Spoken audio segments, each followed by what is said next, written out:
Hey ladies, Jennifer Del Torre here. Continuing on, this is now part 2 of YouTube Power of Tags, Headlines, and Online Trends. Who knows what happened with that second one, and most people are afraid to put themselves out there because they're afraid they're not perfect. Well, sometimes things just don't go as planned. So anyways, this is part 2. So we were talking about the tags that my son used in his bendy video. So the point is to be strategic on what is going on, what are people searching. And here's a little trick that you could do. If you've got anybody that's this big time influencer in your industry, go look up the tags and the words in their descriptions, the headlines that they are using, and that'll help give you ideas, and you should be using the same ones because since that is what's popular and people are searching up, then they're gonna come across your video as well. So the second thing, and we kind of tied in, they're all actually kind of tied in together, are headlines.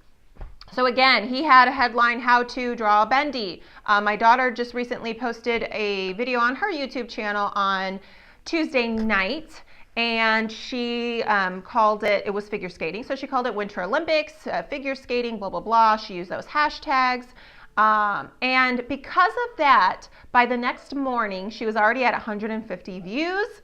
And from that Wednesday to Friday morning, she was at 6.1 thousand views, and it just keeps climbing. Not only that, but in those 3 days, she got 5 new subscribers.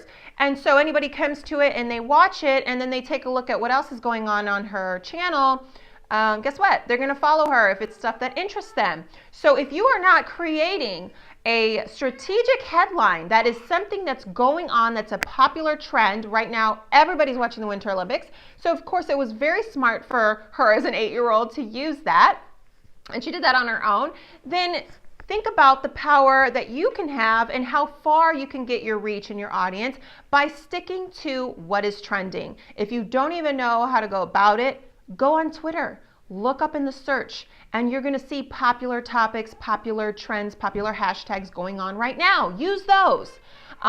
So make sure that you're keeping up with the trends, what's going on. If some way you can relate your message and what you're showing or teaching that day with something that is going on that's hot right now, use it and make sure the headline speaks to exactly what it is.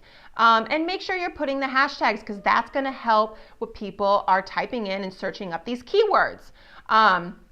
And also, one more quick tip. If you are not putting in a description in your YouTube videos, you should, and use as many of those keywords, throw them in there as you can in your description, because that will also help in the search. So you guys, that is basically it. I'm going to be focusing on my YouTube channel and building it up, because right now to have my 10-year-old and my 8-year-old passing me up, that's just not cool at all. So I'm going to be going more in depth with that, but this was part 2. If you somehow came across this one and missed the big chunk of part 1, go back on my channel and check it out. Actually, you could click on the video here. I'm going to add it here so it could